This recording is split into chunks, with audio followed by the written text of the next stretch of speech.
Ooh, ooh, oh, hello. Okay, that's dumb. Hello, and welcome to the 5th episode of Don't Kill the Cat. Today has been October 31, Halloween. I have a special episode today. Wait, I was supposed to run this, right? I'll get a hang of it at some point. Today's episode is going to be thematic. The quote of this episode is trick or treat. Trick or treating, verb, is a traditional Halloween custom for children and adults in some countries. During the evening of Halloween on October 31st, people in costumes travel from house to house asking for treats with the phrase trick or treat. Treat is some form of confectionery, usually candy sweets, although in some cultures money is given instead. The trick refers to a threat, usually idle, to perform mischief on the resident or their property if no treat is given. Some people signal that they are willing to hand out treats by putting up Halloween decorations outside their doors. Houses may also leave their porch lights on as a universal indicator that they may have candy. Some simply leave treats available on their porches for the children to take freely on the honor system. So it's a Halloween thing. Let's just take a look at what Halloween is. Halloween is Halloween.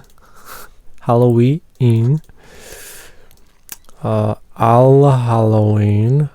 All Hallows Eve, All Saints Eve, celebration observed in many countries, October 31st. Western Christian, Feast of All Hallows.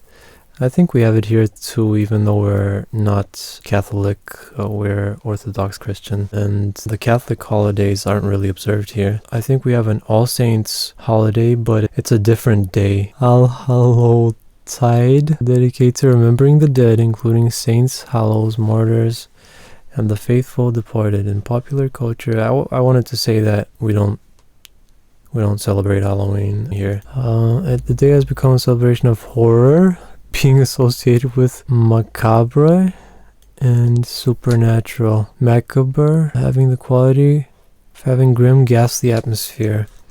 The macabre works to emphasize the details and symbols of death. The term also refers to works particularly gruesome in nature. Maybe I should take a look at our local traditions in a future episode. Typically, when people dress here, put masks on, I guess it's a similar thing. It's supposed to scare spirits away. I think a lot of cultures have a similar tradition. Like, I think the Mardi Gras thing is something similar that's popular in other parts of the world, but we usually celebrate that kind of thing at the coming of spring.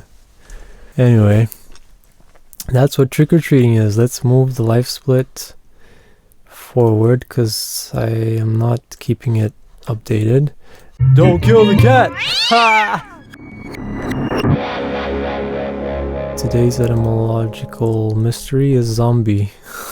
I think it was some sort of African or a Jamaican thing. I think it was a Jamaican. See, they mentioned voodoo here. Okay, Haitian French zombie, Haitian Creole zombie, Kikongo zombie is a mythological undead corporeal revenant created through the animation of a corpse. In modern popular culture, zombies are most commonly found in horror and fantasy genre works. The term comes from Haitian folklore, in which a zombie is a dead body reanimated through various methods, most commonly magical practices like voodoo. Modern media depictions of the reanimation of the dead often do not involve magic, but rather science-fictional methods such as carriers, fungi, radiation, mental diseases, vectors, pathogens, parasites, scientific accidents, etc. Usually the scientific accident, we all know about some of the most popular films like Resident Evil. The English word zombie recorded first in 1819 in a history of Brazil by the poet Robert Southey in the form of zombie.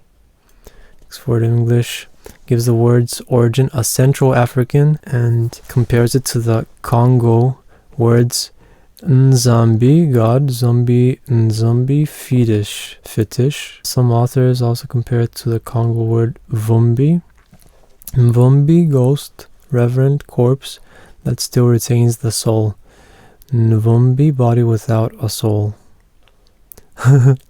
A Kimbundu to Portuguese dictionary from 1903 defines the related word Nzumbi as soul, while a later Kimbundu Portuguese dictionary defines it as being a spirit that is supposed to wander the earth to torment the living. One of the first book to expose Western culture to the concept of the voodoo zombie was W.B. Seabrook's The Magic Island, 1929, the account of a narrator who encounters voodoo cults in Haiti and their resurrected thralls. Etymology. In Haitian folklore, zombie, animated corpse, raised by magical means such as witchcraft. The English word zombie is first recorded in 1890 in the history of Brazil by the poet Robert Silly. They're just repeating what they had. Why didn't they just separate the two things? Leave the etymology for here. Yeah, they're just repeating the same thing. I'm gonna leave this page open, eventually mention that this should be separated in the talk section. Folk beliefs, Haiti. Ghoul. Ghouls. White zombie. Haiti, Congo, South Africa. Origin, hypothesis, chemical, social. Modern archetype, evolution. Film, television, early Asian films. Apocalypse, zombie apocalypse.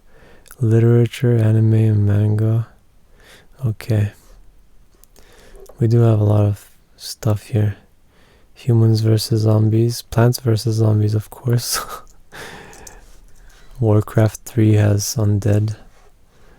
Haitian voodoo. African diasporic religion that developed in Haiti between the 16th and 19th centuries. It arose through a process of syncretism between several traditional religions, West, Central Africa, and Roman Catholicism. There is no central authority and control of the religion, and much practitioner, voodooisms, and serviteurs. Fetishism, fetish, which comes from the Portuguese fetiço, in turn from Latin factitious, artificial, and facere, to make. Artificial. Fetishism is an object believed to have supernatural powers, or in particular, a human-made object that has power over others. Voodoo. Essentially, fetishism is the attribution of inherent value or powers to an object.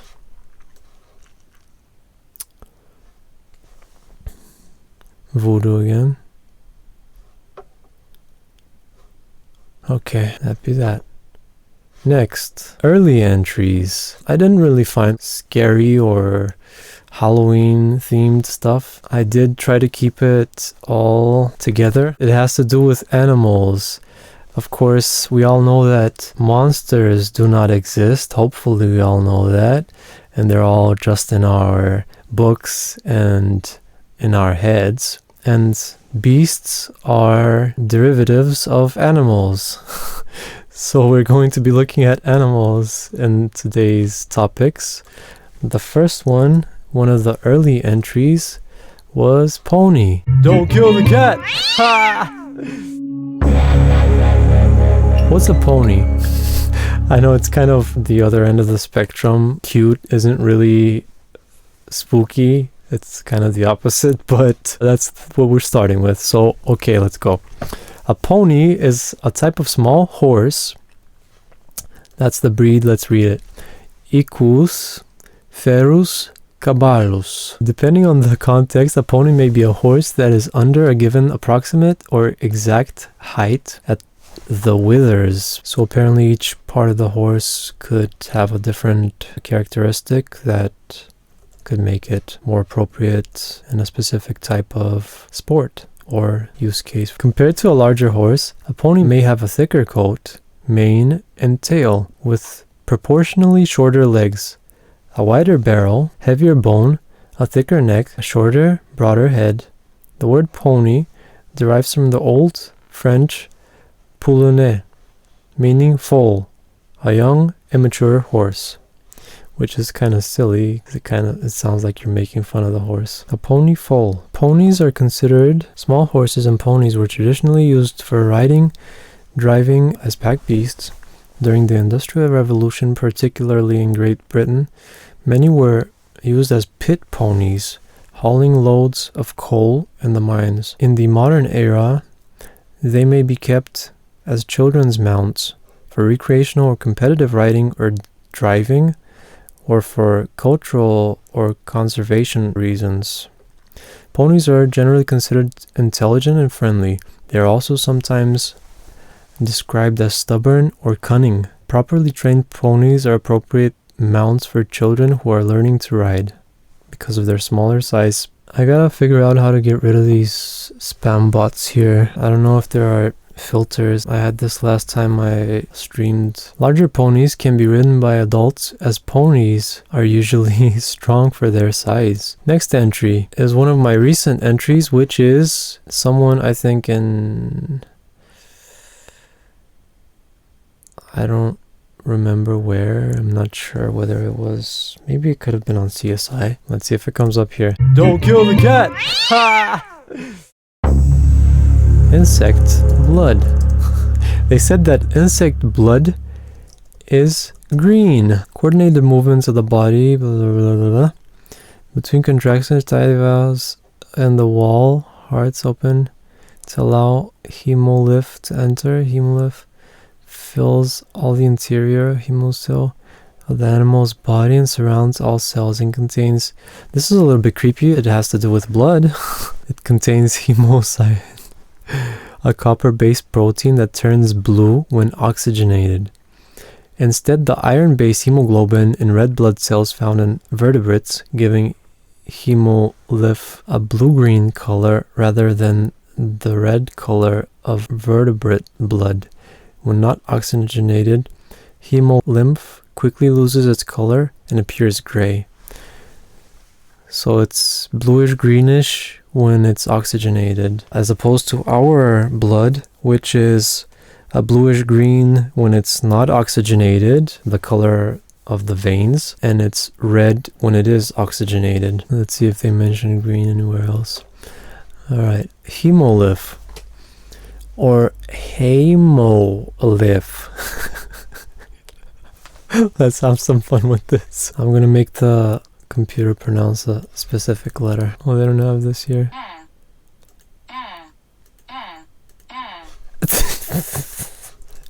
It can also be used hydraulically as a means of assisting movement, such as in arachnid locomotion. Choo-choo. They make more use than muscle contraction, employing additional methods like hydraulic compression. Another adaptation seen especially in larger arachnid variants, an inclusion of elastic connective tissues. Common knowledge from a few websites. Insect blood is greenish or yellowish color due to a mixture of blue and yellow chromoproteins called insectoverdin, which is a mixture of carotenoids and biliverdin. The yellowish greenish color insect blood comes from the pigments of the plants the bug eats. Insects have an open circulatory system lacking arteries and veins, unlike vertebrates. Hemolymph, that's what we read here. Insect blood is clear or tinged with a yellow or green. Let's see what Quora says. Are we going to use the old version of ChatGPT? Many bugs have green blood because it creates a pigment called hemolymph, which is similar to our red blood cells. That's what we already read about that. flows to the open space of the body. The green color, the hemolymph, is the present copper-containing protein called hemocyanin. Cyan is bluish, blue-greenish type of color, I think. It's like a light blue. Hemolymph is also green because it contains a high concentration of biliverdin, a green bile pigment. There we go. Some insects and arachnids have blue or yellow blood because they have different pigments. I hope that answered this question. The random topic of the episode is don't kill the cat! Ha! Where do animals die? Death. Back to this topic. Where do animals die when they die a natural death? I mean, I have never seen a dead cat or dog, for example, unless killed by a human or another animal, or killed by accident, like falling off a balcony. Don't they have 9 lives? Many animals which grow old and weak are killed by predators and eaten. I don't think the cats are eaten. Like, what are they eaten by? Wolves? Whatever the predator does not consume is devoured by other creatures or by maggots. The bones typically are scattered as various creatures and raptors carry away portions of the carcass. And of course, many bones are consumed. My dog, a hunter, like all hounds, has caught 6 or so young rabbits over the years. Just as any wild creature will do with small prey, he chewed them up and swallowed everything. And of course, we know that a lot of animals bury their food remains to have them for later. No trace remained until, of course, emerging eventually as dog droppings. Most burrowing animals, if not caught and eaten, will die within their burrows. Non-burrowing creatures and birds will generally know of their impending death. They will crawl under a bush or rock, outcropping to die. Wow. So that they can die peacefully rather than to be ripped apart. Eventually, the carcass is either found by a scavenger or is devoured by maggots or simply rots. And of course, we know that nothing is wasted. Matter doesn't dissipate by itself. There are always creatures, or there's some sort of a chemical process that occurs if it is not being devoured by some sort of creature. This will also be the behavior of an animal poisoned by a slow-acting toxin, or one dying of starvation or thirst, again if not caught by a predator. There are myths about elephant graveyards where aging animals would leave the herd and go off to die alone. There is no actual evidence that that is so. Similarly, there are no naturally occurring animal burial grounds or places where other animals, fish, or birds congregate to die. I recently read or heard that many species have like some sort of ritual. I think it was upon reading about the kawaiʻo bird that they like celebrate the death of a peer or something like that. What is this? That's a sleeping cat. Why are you putting it here? What is this? Okay, that's that. This was this. And happy spooky holiday. Whatever it is. Thanks for joining me. I hope this was interesting for you. It was a bit of a weird one. Next week, we're probably going to be going back to the usual format with our... I'm sorry for the flickering. I don't know if I'll be able to resolve that anytime soon. Back to terminal next week. And the elaborate commands that I have spent hours to extract from the internet to help me do the thing better and easier and funner. It's late. It's very late. So, bye. Don't kill the cat.